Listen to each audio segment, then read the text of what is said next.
یہ جناب محترم محب اللہ ندوی صاحب ہیں، یہ بھی محترم ممبر آف پارلیمنٹ ہیں۔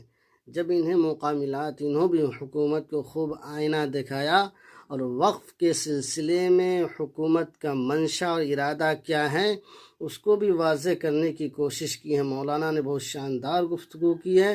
اللہ تبارک و تعالی مولانا کی جان کی، مال کی، عزت و آبرو کی حفاظت فرمائے۔ ویڈیو دیکھیے اور دوستوں میں ضرور شیئر کرتے جائیے۔ جناب صدر، میں آپ کی توجہ اس طرف چاہتا ہوں آپ کے مادھیم سے کہ میں واحد آدمی ہوں اس صدر میں جس میں ون مین کمیٹی آپ کے دوارا بنائی گئی سرکار کے، اور میں اس میں پیش ہوا 123 پراپرٹی میں۔ جسٹس آرین نے جو رپورٹ پیش کی آج تک وقف بورڈ کو نہیں بتایا گیا، چونکہ وہ آپ کی منشا کے خلاف تھی اور گورنمنٹ کی منشا کے مطابق نہیں تھی۔ 123 پراپرٹی میں جب منشا کے خلاف ہمارے نہیں آئے، منشا کے مطابق